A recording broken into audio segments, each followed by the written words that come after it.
Hola, amigas y amigos y público en general. Bienvenidos a una nueva sesión de Cáncer en 5 minutos. Estamos hablando de cáncer gástrico. Y hoy quiero hablarles de causas o de factores de riesgo. Pero antes quiero hablar de 3 aspectos fundamentales. El primero de todos, cáncer es una enfermedad genética.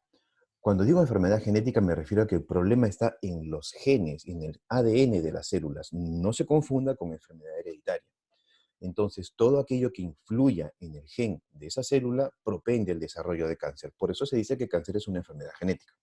Segundo aspecto, de 100 personas que tienen cáncer, 10 lo tienen porque han heredado en sus genes una condición predisponente. Las otras 90 lo van a desarrollar por todo lo que hagan a lo largo de su vida, es decir, estilo de vida.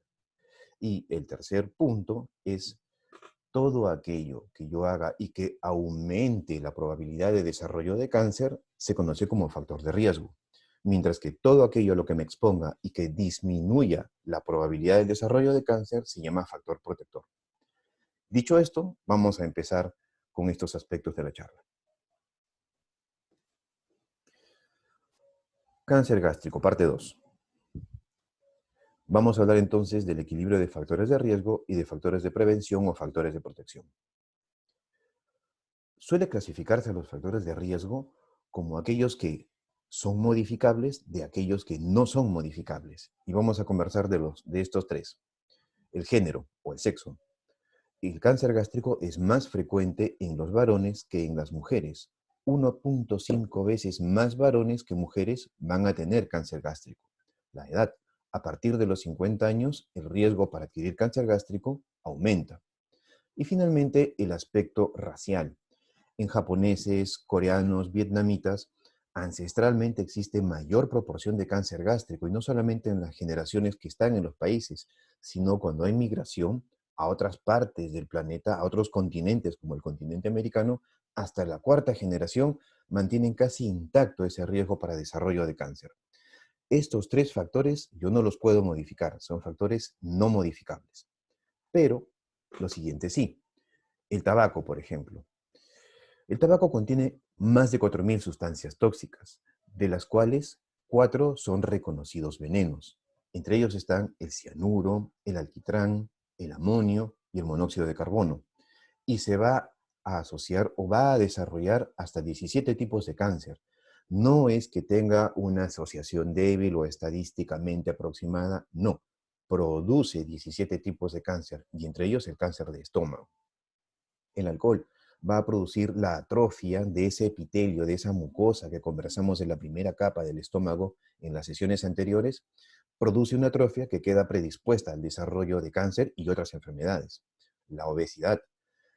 La obesidad no solamente se vincula con cáncer de estómago, también en varones se vincula con cáncer de próstata y cáncer de colon, y en mujeres con cáncer de mama, cáncer de endometrio, cáncer de ovario, cáncer de colon y cáncer de estómago. Un alto consumo en grasas, especialmente en grasas trans, también está altamente vinculado, así como el consumo de sal. Más de 5 gramos de sal al día incrementan el riesgo de desarrollo de cáncer, y especialmente si se consume así, como están viendo acá en la figura. Estos son los salazones. Los salazones no son otra cosa que el pescado seco salado o la carne seca salada, y es más, ahumada, tiene altos componentes que van a producir cáncer. Las sustancias que producen cáncer se llaman sustancias o factores carcinogénicos, y estos productos los tienen en grandes concentraciones. Cuando consumimos la carne, especialmente la carne roja, la carne de res a la parrilla, lo que estamos haciendo con el fuego es quemar el nitrógeno de la proteína y convertirlo en nitrito. Y el nitrito es un alto factor carcinogénico, de manera que no se debe abusar del consumo de este tipo de preparado.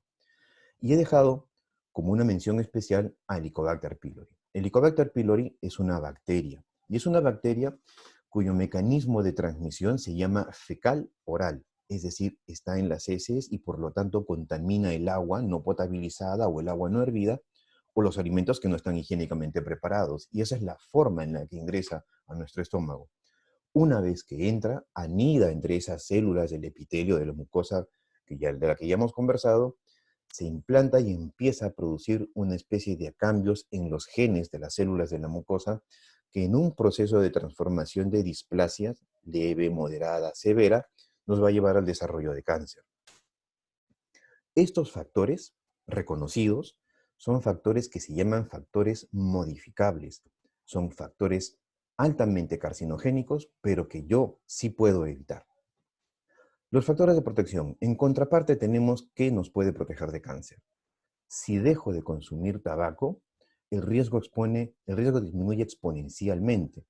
La ausencia del consumo de tabaco me protege de aproximadamente 27%. Disminuye en 27% las posibilidades de desarrollo de cáncer.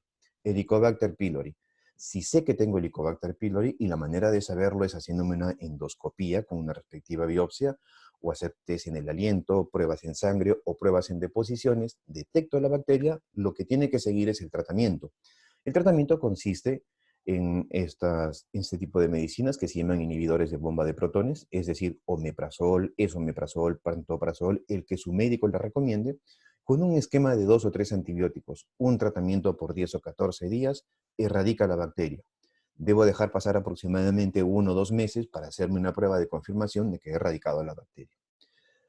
Debo propender a consumir una dieta alta en vegetales, frutas, verduras, porque tienen altos contenidos de vitamina A, de vitamina D, B, C, E, que tienen factores antioxidantes, especialmente los cítricos, que tienen una alta concentración de vitamina C.